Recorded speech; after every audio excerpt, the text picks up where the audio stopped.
Hello and welcome to today's webinar, Beyond BD, Why Go-to-Market is the New Winning Formula in Federal Contracting. My name is Mary Ann Brown, the president of Forum. Just a few things to keep today running smoothly. If you experience any technical issues or have any questions during our program, please reach out to me in the chat and I will be happy to assist you. We want today's event to be interactive. If you think of any questions for today's speakers at any point, just type them in the Q&A and they will address them as they come in. And now I'd like to introduce today's speakers. We have, starting with our moderator, Alexa Tsui, the CEO of Forum, bringing over 15 years of experience in growth, capture, and business development across the federal contracting landscape. And our speaker today, Mike Nachshen, is president of Fortis Strategic Communications, which helps aerospace, space, and defense companies turn their superior capabilities into superior positioning. Mike's clients range from startups to defense primes. Alexa, Mike, take it away. Thank you so much, Marianne. I really appreciate the intro, and I love after all these years working together, you still do an incredible job pronouncing my last name. First gate checked. And Mike Nation, thank you so much for joining me today. You and I geek out about this stuff all the time, as well as a lot of other things, but I'm really happy to have you here. I'm the CEO of Forum, and I have 20 plus years in growth and BD and capture, but hey, who's counting, right? At this point, it's all the same. And I just relaunched my podcast called GovCon. It's a vibe. So my new episode is dropping early next week. Please look out for that. And also, I wanted to let everybody know that BD and Capture is truly blockbuster vibes. We have to go to market, or these big Silicon Valley companies, who shall not be named, will continue to eat our lunch. So, Mike, over to you for your intro. Yeah. Hey, thanks, Alexa. Thanks, Marianne. And thanks for getting my name right as well. Mike Nachshen, I'm the president and owner of Fortis Strategic, and Fortis solves a problem in this aerospace, space, and defense industry, which is this. It's not the companies with the best solutions and capabilities that win. It's the companies with the best positioning. So, like Marianne said, we fixed that. Before I was started Fortis in 23, I was an executive at Raytheon, where I had a lot of experience. I was an executive there. I did a lot of things positioning primes to repeatedly win procurements around the globe. Before that, I wore a uniform, active duty Air Force. Before that, in college, and before that, I was a busboy at Uptown Eats, so I can still cook mean French fries. And as you said, since founding Fortis in 23, I've worked across the spectrum from startups to defense primes, positioning companies to compete and win. And do you want me to just take it away from here and why we're going to talk about why traditional BD and capture is failing? Yeah, take it away, Mike. Awesome. Well, look, the way I see it, there's sort of, call it the old model, right? Which is wait for the RFP or the RFI to drop, then react, build the relationships, find the win themes, and hope. And hope's kind of a key word here. Hope your capture plan's strong enough. But here's the deal: by the time the RFP, by the RFI is public, you kind of already lost because your competitors are out there already. The government agencies, they already have a strong sense, maybe not of who they want to award things to, but they may have a good idea about what they want and what the solution looks like. We're seeing that now, even with the enhanced defense budgets that we're seeing right now. The warfighters and the government knows what it wants, and we're seeing a lot of fierce competition. Being good enough, meeting the requirements is not enough. Companies need to differentiate themselves, and the companies that are relying on that traditional model of getting in a compliant and the best value solution, the best capabilities, they're not positioned to win. And so, again, what we see, companies with superior capabilities are losing to companies with better positioning. So we're going to try to fix that today. Over to you, Alexa. Yeah, I really appreciate that. So I took over as CEO of Forum last year about this time. And I started looking around and like, look, listen, I did BD and capture for a long time. I was badged in. I brought donuts. I would go talk to a customer about their money and their requirements, and we'd close business the old-fashioned way. And then COVID happened and everybody went home. We went home. The customer went home. You couldn't go and bribe your way into meetings with donuts anymore. And so we really had to figure out a new way of doing business. And then in 2025, I think President Trump said, hold my beer, right? And then the Monopoly board was pulled out, replaced with a Risk board. I don't know if everybody on this call is old enough to have played Risk, or and if you haven't, you should check it out. But basically, it's about world domination. And you get your little armies on little cards and you move them around the globe and you roll dice for your different battles. And so I feel like that's sort of the strategy. You have to have a strategy, and your strategy has to start early. What is it that we're doing here? For whom and why? And that has to be nailed down before you even start any of the other processes after that, including branding, which is huge right now. So the government says we want to buy a commercial. All these companies out here, when was the last time you touched your website, your logo? It all has to be uplifted. Look commercial, feel commercial, be commercial. All of those things have to happen first. That all requires strategy. So back over to you, Mike. Yeah. Man, that strategery thing, that's That's kind of a big deal. That's a huge deal. And we'll talk about that in a bit. Uh, Maybe it's important and worth just taking a moment to talk about what GTM means. And I think about it, it's more or less the same thing. It's which is strategic communications is a big piece of this. It's an integrated strategy that aligns all the different elements of the capture piece. It aligns sales, it aligns marketing, partnership, thought leadership, public relations. All those sorts of things are all working together, integrated, not in silos.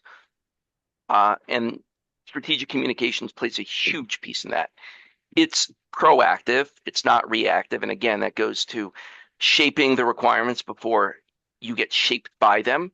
Uh, Building that visibility, building the trust, so that people know who you are, so that they're asking you the right questions before you walk in the door, or excuse me, when you walk in the door. Uh, and it's a lot of it is the difference between just selling a widget and positioning yourself as and your organization as a trusted partner that can give the government a solution to their problems. We'll talk about that in just a second. Um, I think there's an element here though that and you know kind of ties in just a little bit with the shirts. Love Um, the shirts. We are wearing matching shirts because we're nerds like yes, that. yes. And that's about storytelling. But Alexa, do you want to just take it from here? Yeah, I would love to take it from here. And I feel like we need to, before we jump into this, look at me remembering, let's do a panel. Who are we talking to today? I'm not, sorry, not a panel. What's the word I'm looking for? Let's do a Poll. poll. It started with a P. Yes. Poll. Let's do a poll. So a poll is gonna jump up on your screen, and Which one did you want to do? The gut check? yes, the Okay. first.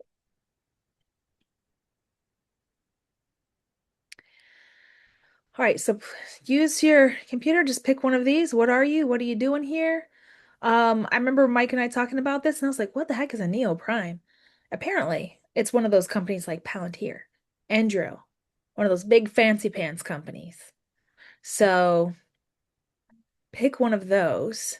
And when everybody's done voting, we're gonna move on to the next step, which is why storytelling matters. Okay, and it looks like you're about 30% across small business trying to break in, established player sharpening the edge, and somewhere in between, and then coming in at 10% of the prime or neo prime. Awesome. Perfect. We love that. That's great. Okay, so let's talk about storytelling. What does storytelling really get you?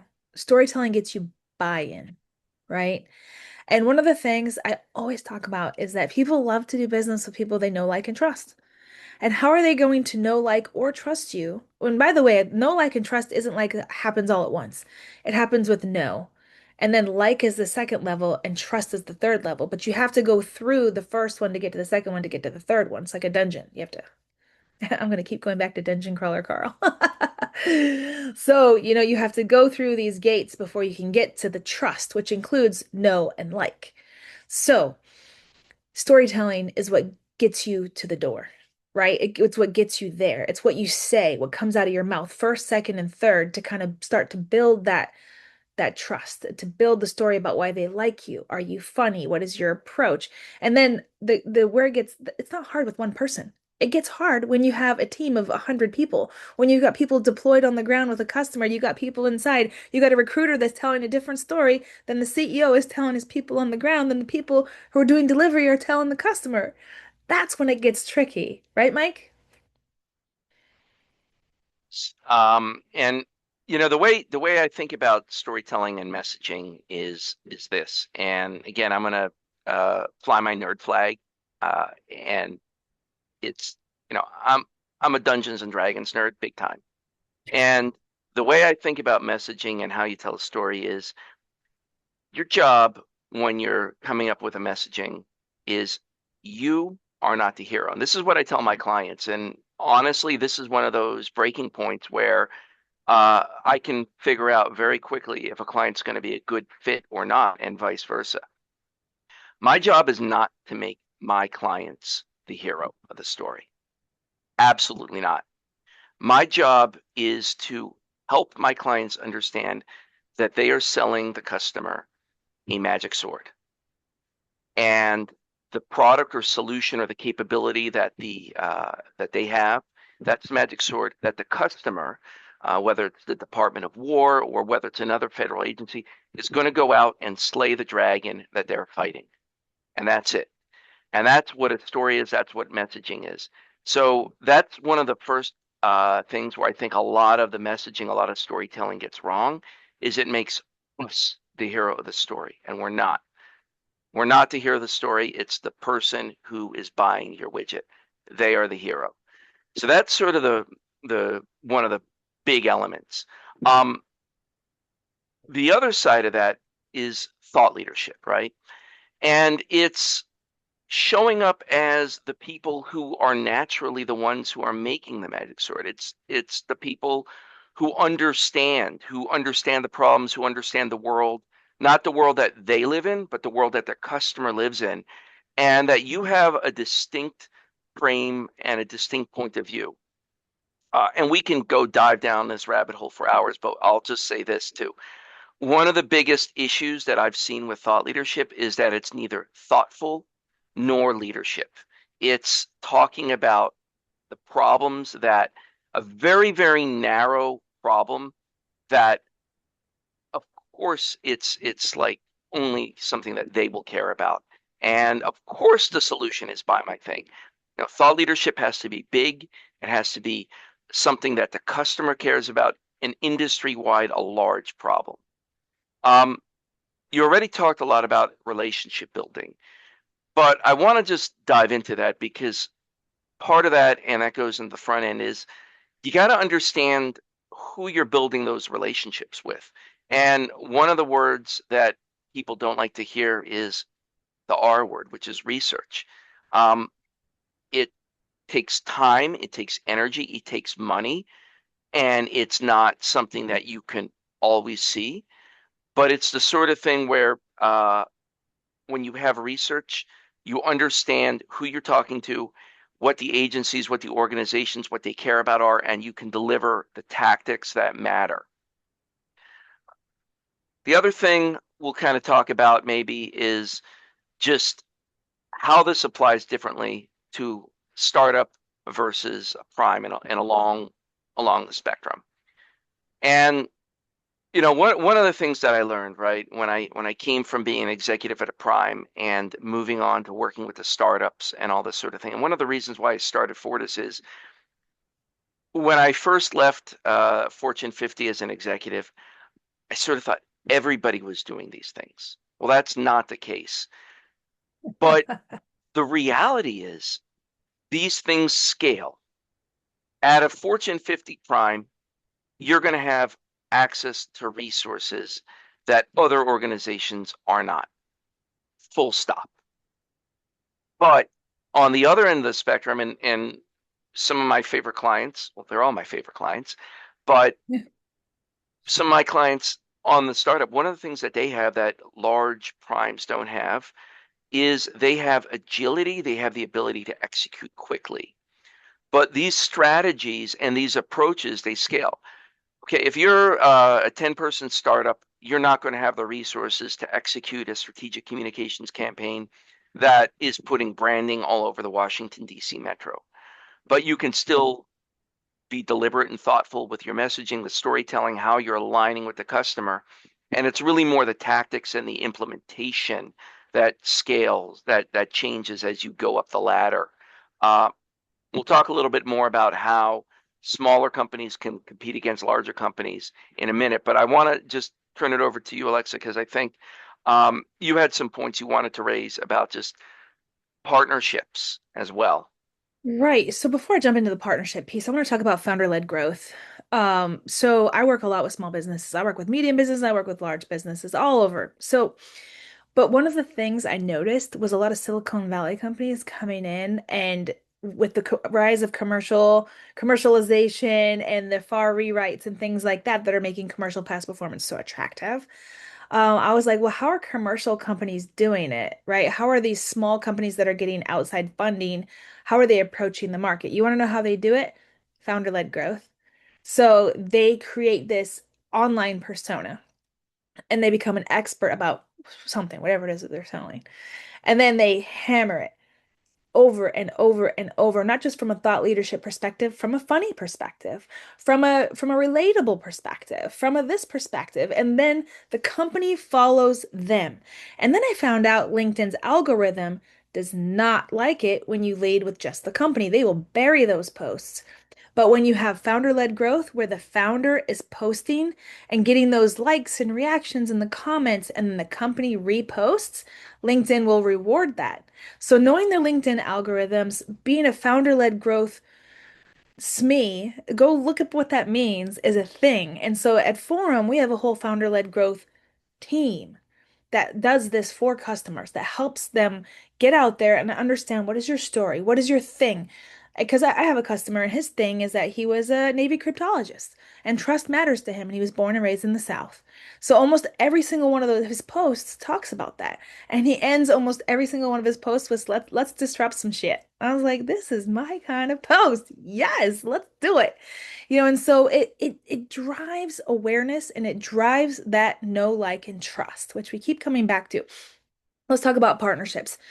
I've Actually, seen, before we do that, Alexa, can we, while you're doing that, can we just jump in and do a real quick poll let's do a poll. while you're talking about that? Yeah.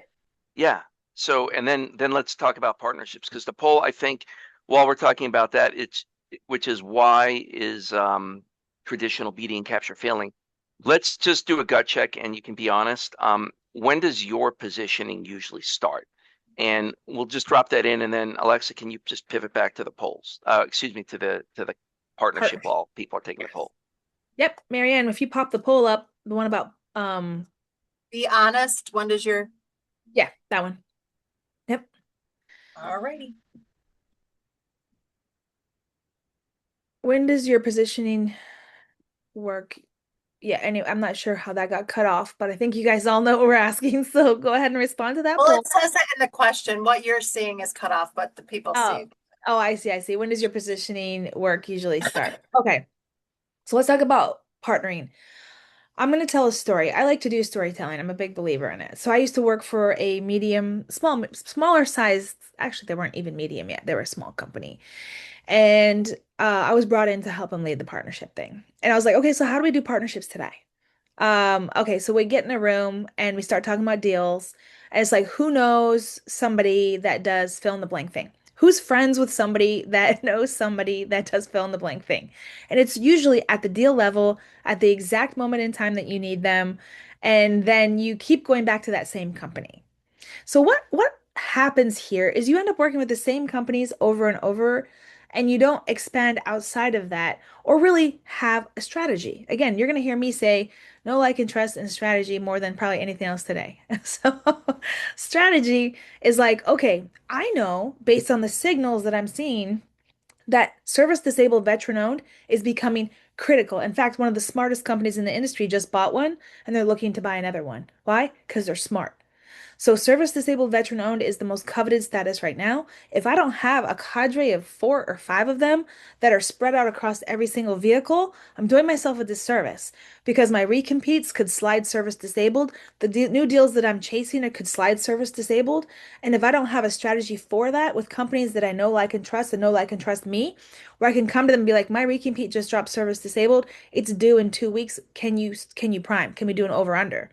Then that's something you should be working on now, and you should do it with every set aside, also large business, and also on the technology side too.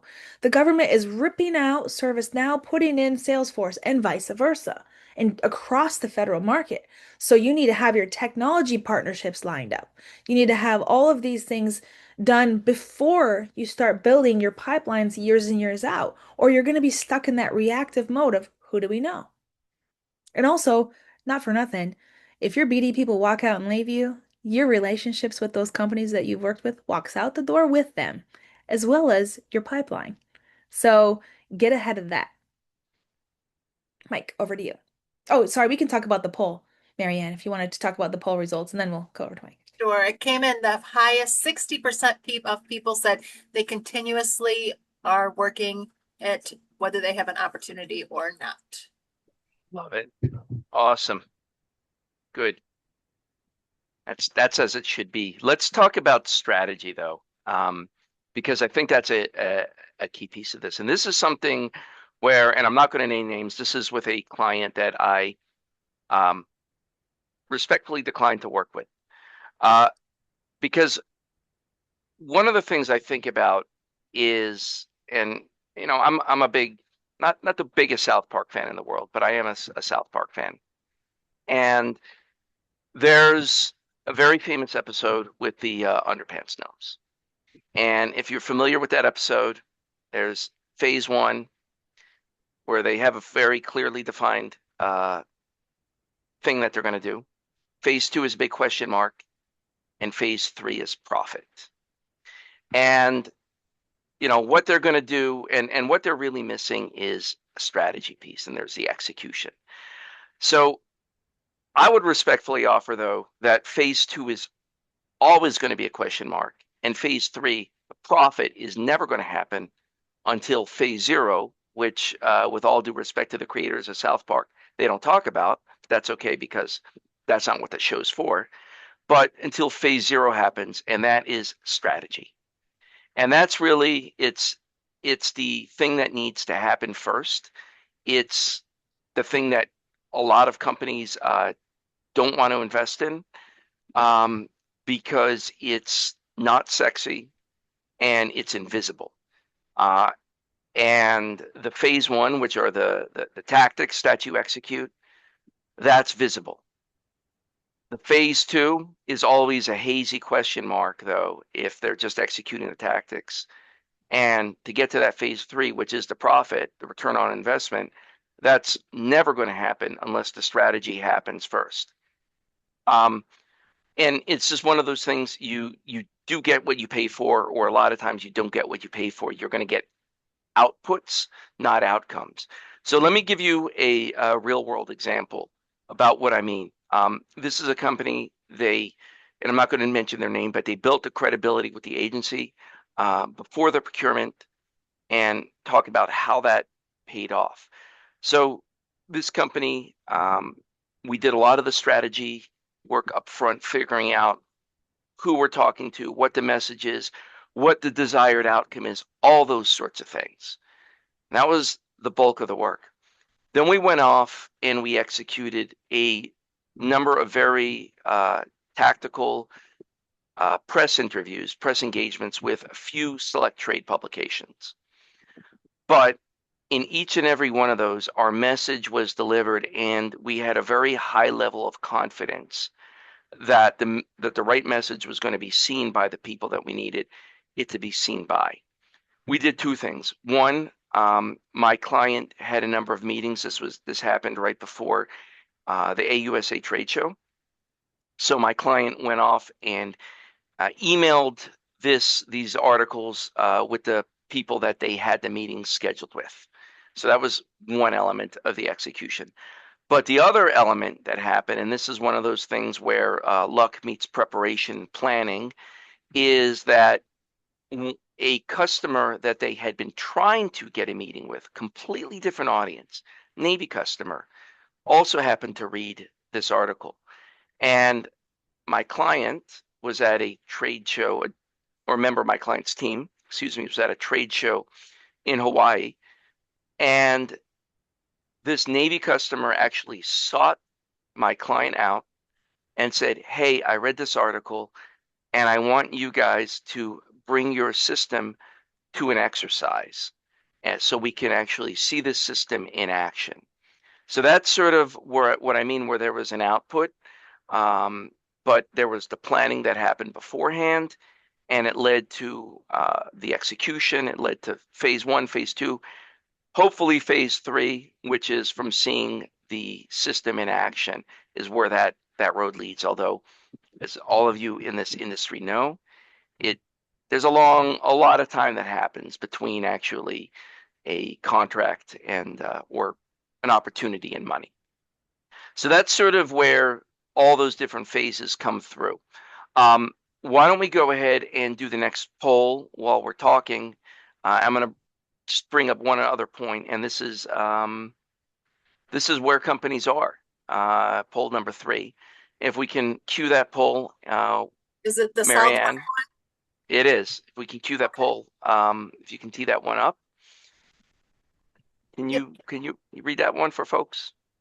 It's using the South Park scale. Where's your company stuck? Is it phase 1, phase 2? Honestly, no idea.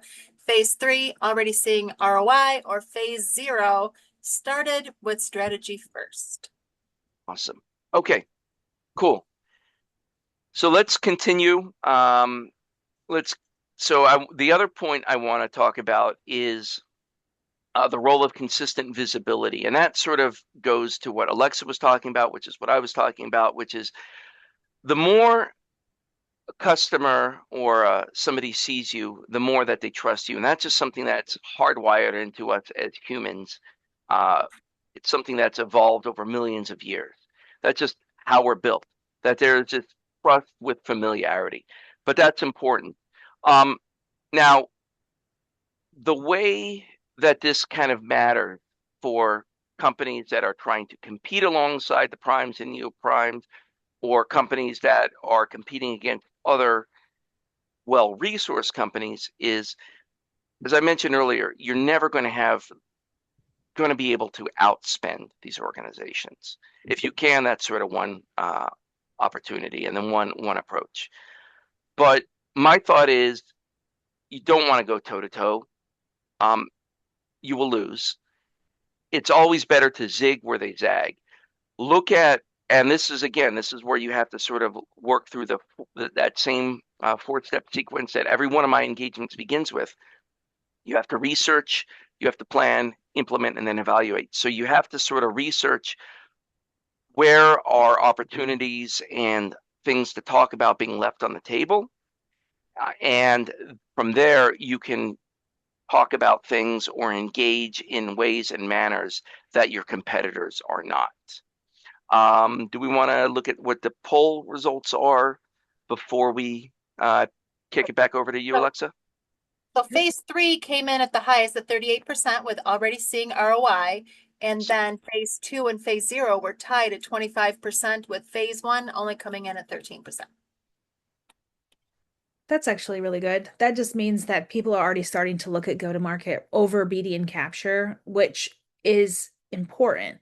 So if you think about, I'm just going to explain this really quick, that go-to-market is an engine, and each one of these functions ties into it, and it should be this flywheel that's constantly spinning. So BD and capture are absolutely a part of it. And a lot of times people don't even know what those two things are, and that's the first problem, right? And also, they're not the same thing and don't have the same person doing both of those. And I'll tell you why.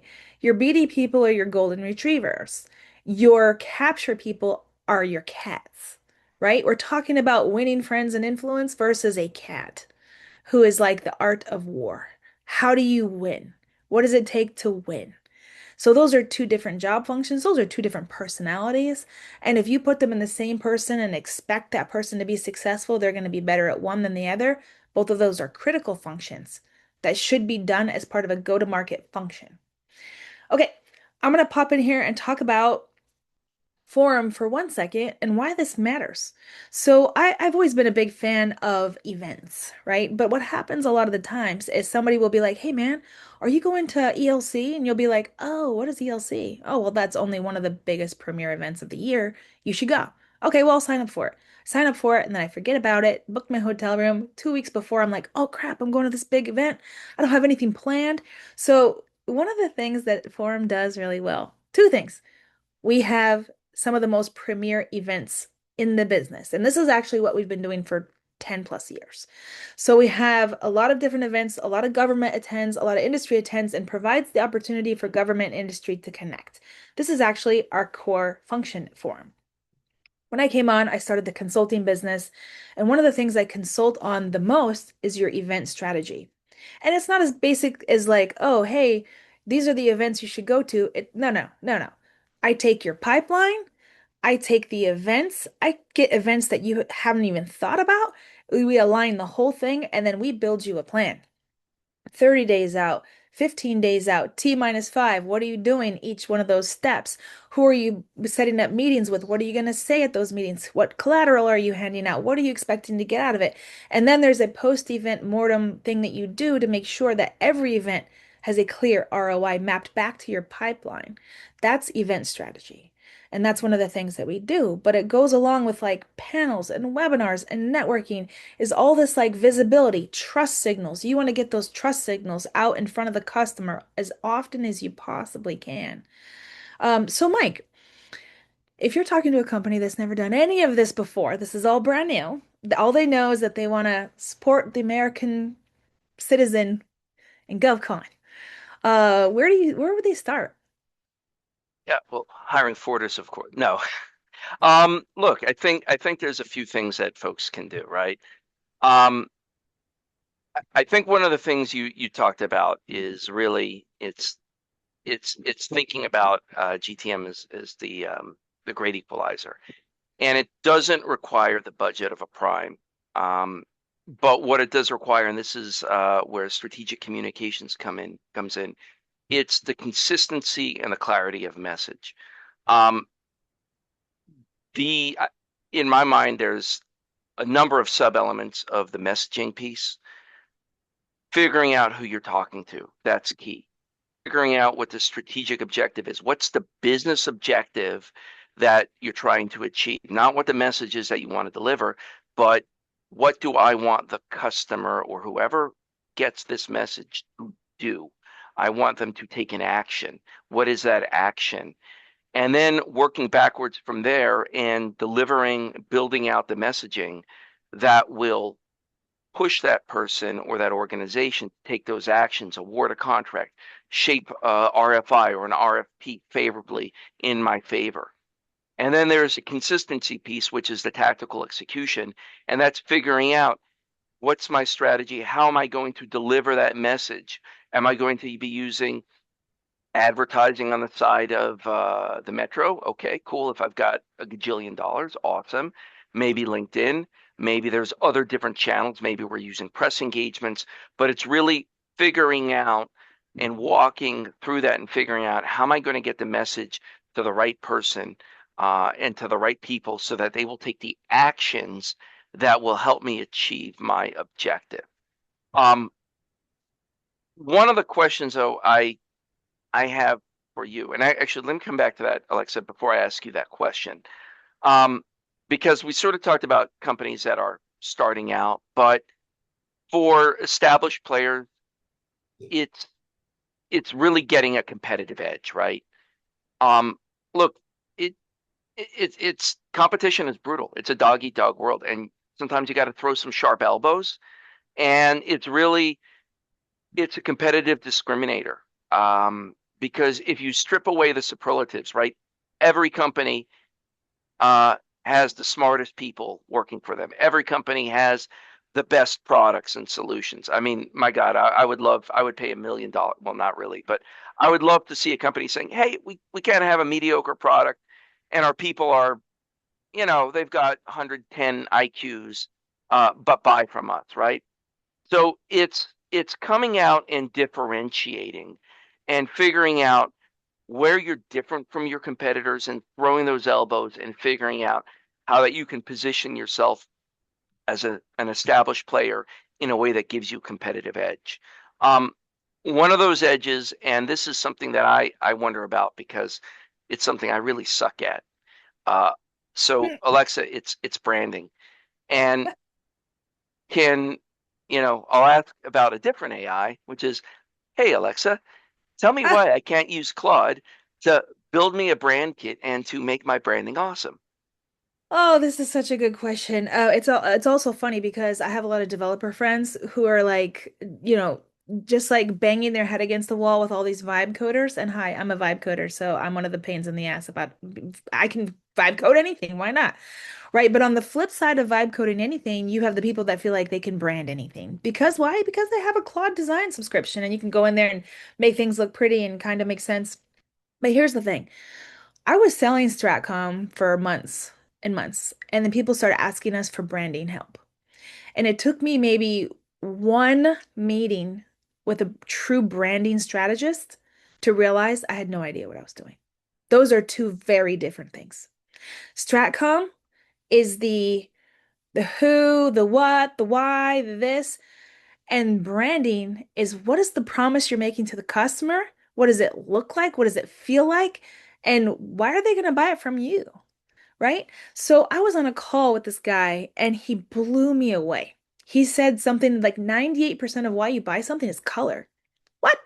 That was a fact I did not know. And then as I went through his presentation, he had my jaw on the floor. I couldn't believe it. So I said to myself, okay, this is going to take me about 3 days to get a hold of this guy. He's going to come work for me. And he does now work for us. He leads our branding arm of the company. And oh my goodness, the way that he transforms companies, it is transformational. I mean, and that's what this industry needs, and that's what the government is looking for. Back to I, you, Mike. well, I'll just add to that, which is I think you can kind of see this, and I'm not going to name names, but certainly on the companies selling to the Department of War. And there's, I mean, my God, you could strip away the company name and just make a small tweak, and it's identical. It Right. really is. It's identical. And it's from a messaging standpoint and from a uh, visual presentation standpoint, it is the same. And it's like the message is we have the most patriotic people and we're committed to the war fighter.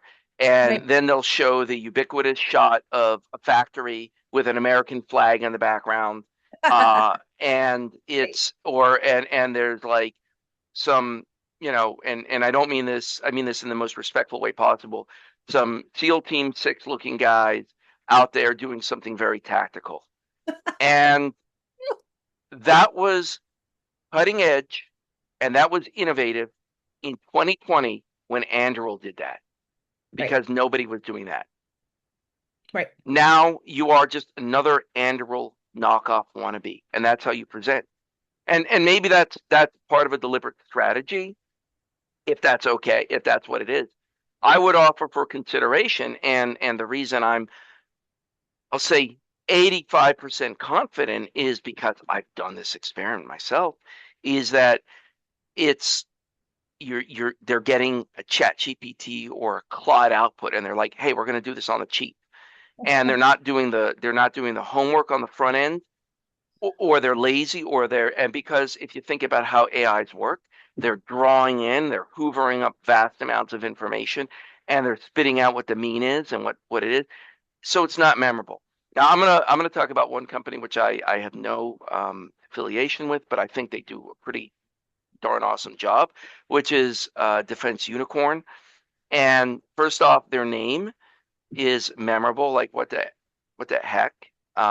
It's a unicorn, and they have like this little cuddly emoji and rainbows and sunshine and all sorts of stuff. And it's they're selling into the department, and it's a it's a very completely different brand. It's a completely different vibe. It's a presentation.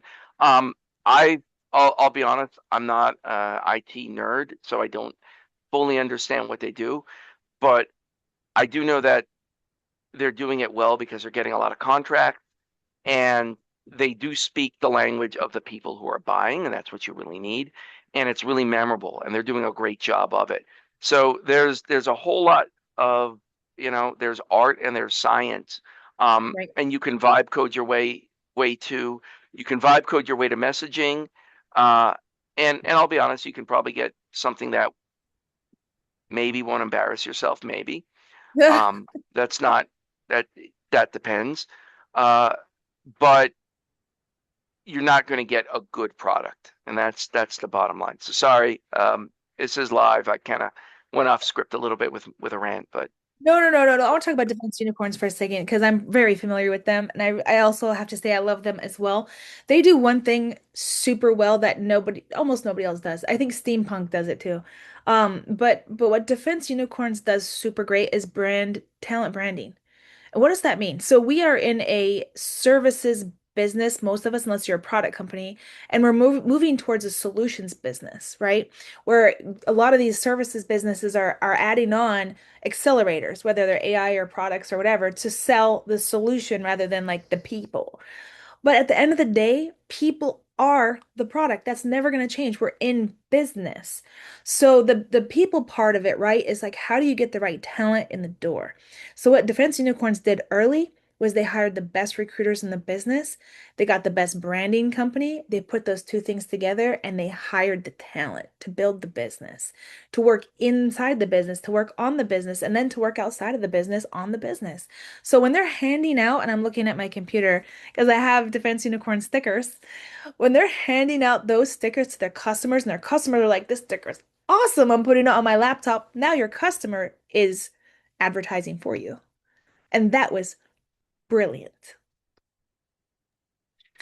So I think, Mike, I want to let you do the closing and then we can take some questions. yeah. And I think we'll do two. Let's do Oh, we had a let's do, poll. yeah, let's do poll four, Marianne, if we can pull that one up, and then I'll kind of just take it home from there, and then maybe during the questions we'll do the next ones. Okay. So what's actually Hopefully, stopping you from doing that phase zero work? Is it the budget, bandwidth, leadership buy-in, or you don't know where to start? awesome. Okay. Cool. So look, I think we talked about a lot, and I mean it. We could go in, and there's a lot of actions, a lot of things that could go on. Alexa and I can and have nerded out about this for hours. I've nerded about this with some of the folks on this call for hours over drinks. Um, but let's talk about like actionable next steps and key takeaways. Um, Really, the RFI, the RFP, that's not the starting line. It's understanding what you're trying to sell, who you're trying to sell it with, and figuring out what your go-to-market strategy is. And then hopefully all those other pieces, RFIs, RFPs, those will fall into place. But it's the front end shaping and then executing along the way.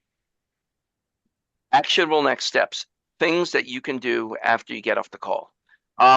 First off, audit whether all the different pieces, BD, marketing, communications, leadership, everything is working and telling a consistent story to your target audience. And then the other thing to ask is if it is, great. If it's not, okay, that's one thing. But then the other thing, um, are you making the customer the hero, or are you the hero? And are you talking about what you do? Um, Paid commercial advertisement.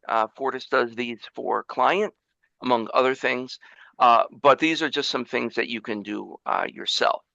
Alexa, I'll turn it over to you for the closing remarks, but do we have the poll results? Yes, so overwhelmingly, they're saying bandwidth. followed up by leadership buy-in, and they don't know where to get started. Okay. Yeah, we see all those three things, Mike and I do quite often with our customers. Like, sure, we're gonna rebrand, and then you do rebrand, and they're like, "I'm sorry, I like our original logo because I started the company and it means something to me, and I can't actually part with it because it's my heart's blood." That we see that a lot. But look, man, we're trying to punch above your weight class, not punch at your weight class, right? And then the other thing I was gonna say is super simple activity you can do today is get all your executive leadership in a room and get the story straight. What is it that we do here and who do we do it for? Because I had a customer that I signed at the kickoff. I asked that question, CTO, CGO in the room. They had two very different stories. So get your leadership team on the same page and then make sure the people that you're bringing in the front door from recruiting is telling the same story as your delivery people on the ground. That's the ground steps, first steps. And then I would say, there's a lot to it from a go-to-market perspective, like Mike and I were talking about. Like, there's a lot of pieces that have to plug in and have to be working together, or the whole thing kind of crumbles. But there's a lot of tools out there, and we didn't talk about tool stack today. I'm very passionate about having a tool stack that works for you, that's AI enabled, but not AI first, right? So, and what does that mean? You have to know enough about the data when you look at it to know that it's wrong. I mean, I made this joke yesterday, but it hit so well that I have to say it today. Since my ex-boyfriend, I have not seen anybody be so confidently wrong as my AI. This is facts. So, for example, I got in an argument with Claude that I was trying to draft some super strategic questions for Q&A that was going to sway the government to make some changes. And I said, I want to threaten to pre-award protest. And Claude was like, you can't pre-award protest. There's no solicitation. I was like, okay, Claude, first of all, you're wrong. Thank you for playing. So, you have to be smart enough about your subject matter when you're using AI to be able to check your AI. And I think a lot of people don't know that going into it. So have a tech stack that works for you, not works you. And then I think we have one more poll, one final Yeah. poll. And after we do this poll, we're going to open it for Q&A. Yeah. All right. Okay, so this last one, what on earth, even though we can't hardly see them, let's see them, are these t-shirts that Alexa and Mike are wearing? Anybody have any ideas? There's a number of people that are answering it yes, so Oh, people know. Yes.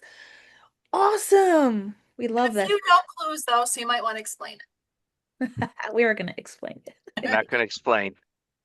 Nope.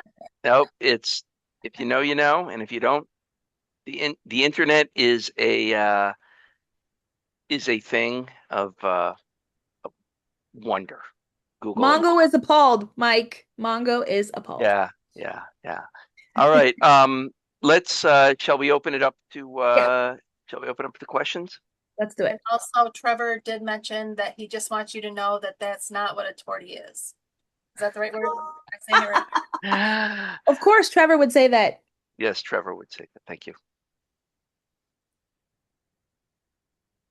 All right, I don't Okay. see any questions coming in. This is a quiet crowd, must be. While we're doing that, maybe I can just while we're waiting for some questions, let me just add one thing. Alexa, what you said about the AI, I loved it. That was so true. And one of the things, and I know we have some legit AI nerds on this call, so I'll just speak from my very not expert perspective. But one thing I've seen is as the AIs continue to get better and better and better, you find that the errors that they're making are even harder and harder to notice. That's so And cool.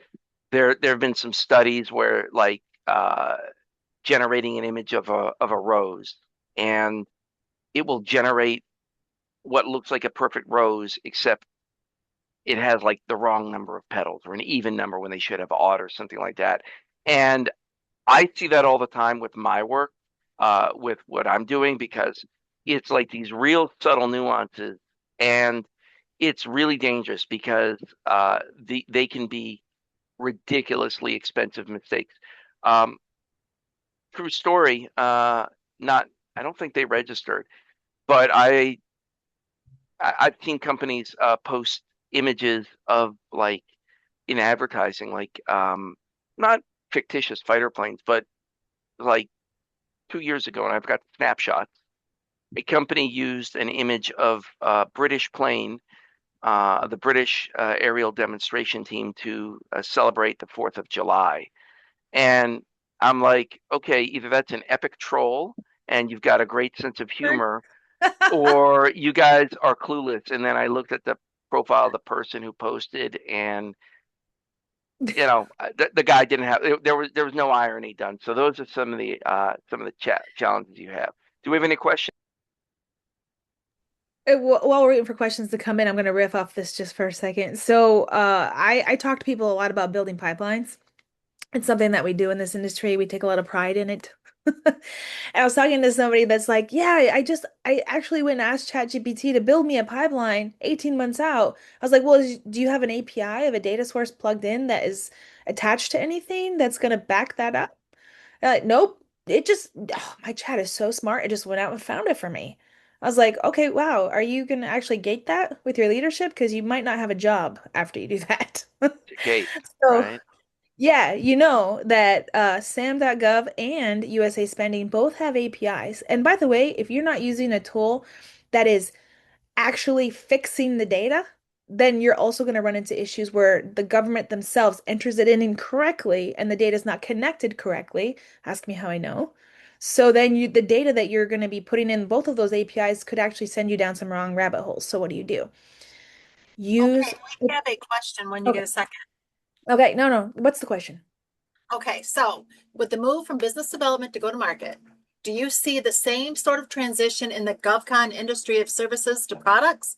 If so, how should existing companies looking to launch new products or new companies looking to determine what they might sell how should they be thinking about this? You want to take it, Mike, or you want me to take it? I we can both take, because there's a lot there. Yeah, it's a big question. Let I'll yeah, I'm happy to start. I think so. One of the things I talk about on selling into the government, and I may be speaking very basically, but like it, it's hard for a lot of companies, like companies that don't have this background, is y- it's all, at least it's all about the requirements. Like it's there there's this whole process, these processes that have to be followed. I mean, there's different pots of money, there's SIBRs and set all sorts of stuff, but there's all about requirements, and somebody has to have a need that's stated, and there has to be money allocated. And it's figuring out where the product is that you're selling and where the requirement is. Um, it's not always that clean, and sometimes you have to go shape and create those requirements because, and I've seen this happen many times, a lot of times the government doesn't necessarily know what it really needs, or you have something that will solve a problem that the government doesn't know they have, but it's going in and creating those demands and going in and shaping that so that the requirements and all those different pieces of documentation and the money flows. So that's sort of one important element, um, that is key to the GTM strategy. And then figuring out, okay, the messaging, who do I need to talk to? Really important. Who's got the dollars? Like that's key. And here's one of the things I see a lot is that, like, their companies are going out and they're doing like these demonstrations for war fighters, which is awesome and it's important because it gets you user validation. But a lot of times, and not always, because there's always exceptions, depends on what you're selling, et cetera. But a lot of times the people who are using the system aren't the ones with the money and who can actually buy the system. So it's helping connect all these pieces. So it's kind of a complex puzzle. Is That's sort of the long answer. And there was probably a first part of the question which I didn't even tackle, but maybe you can tackle that because I don't remember what it was. Sure. One thing I'm going to tell you is that the services business doesn't exist anymore. You work in a solutions business now, and the solutions require humans and technology together in what you're selling. So if you are a pure butts and seats contractor, badge flipping and hiring humans, you need to evolve your company, period. End of story. Like this is happening. This is the risk board I was talking about over the monopoly board. Okay. So then the question is, I think part of the question was like, how do we know what to build, what to do, right? So when somebody asks me that question, I always tell them the best place to start is where you've been. What have you done? Who have you done it for? What worked well? And then think about how you could be better if you plugged in AI. And then reach out to my good friends over at OpenAI who have just launched their partnership program, become an OpenAI partner, and start building together and go to market together. Now, that's something that a lot of companies got ahead of really early, right? You see all these companies making exits because they build with ServiceNow. Look at GlideFast. They crushed it in that market. Or Appian. There's other companies that have exited with Appian or Salesforce. There's so many of them, right? So think about OpenAI as one of those kind of partners. Build with them, sell with them, and use your past performance and your experience as your entry into the door of trust and low risk. That's a great question, though. Yeah. Hopefully we answered that. Are there more questions, or we've got I 5 more don't see minutes? We can anymore. we can keep talking. We can talk Oh, about yeah. dungeon. Dungeon Crawler Carl. Yeah, yeah. So the one thing I wanted to mention though is that I think a lot of people are trying to decide if the time to make a change is now. Actually, the first best time to make a change was probably last year, but the second best time is today. You have to realize that the things we're talking about are not hypothetical. And it's not, if you're a pure GovCon company, you have to be changing the way you do business, period, end of story. Because we sit with customers, well, I don't know if Mike does, but I sit with the government all day, every day. These people, I don't sell to the federal government, so they're my friends. They're my, I work with them, I talk to them, I present with them at conferences, and so these things are not things that Mike and I made up or that we think. These are things that we know.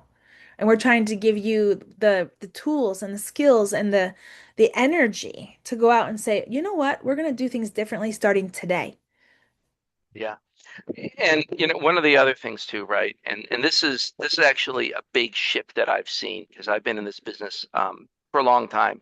Um, counting when I was in active duty. But when I came in, when I left active duty in 2007, and kind of got into this world on the selling side, there was this sort of perception that I saw in the government that, like, if you're selling to the government, it's dirty, it's icky, it's not cool, like in marketing and all that kind of stuff. And there was a sort of perception where it's like, well, why are you guys doing this? Like, that's not how we buy. And first of all, I call bullshit because that is. Um, but it's just there wasn't like a desire to sort of admit that that was what was happening. But one of the things I have seen accelerate, and a lot more, probably over the past few years, I guess really since I could draw a line from after COVID almost, is that the govies that I'm talking to, folks wearing the uniform and all that, you still got a couple of the old school cranky guys. I don't want to see any marketing kind of stuff. Um, there's the govies I'm talking to, they appreciate that because it's tell me about the solutions you have. Tell me about the capabilities. I have real world problems. Um, Holy shit, the Chinese scare the bejesus out of me, and we need industry out here giving us our ideas to help us win.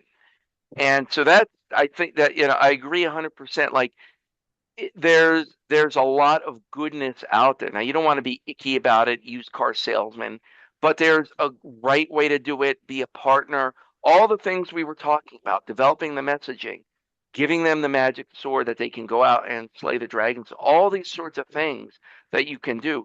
But I I have yet to. I mean, I was talking with folks from DIU at a happy hour. What was it last week? And like they're appreciative of industry going out and letting them what they know. So yeah, I think it. I don't know. That's sort of my take on it. I'm in violent agreement with you. Of course you are. And with that being said, I wanted to thank everybody for being here. Thank you to my team, Tracy, Mary Ann, and Mike. We will continue to geek out about books, sci-fi, fantasy, Dungeon Crawler Carl, and go to market. And if anybody needs us for anything, we're both here. We have consulting companies, and we would be honored to support you on your journey.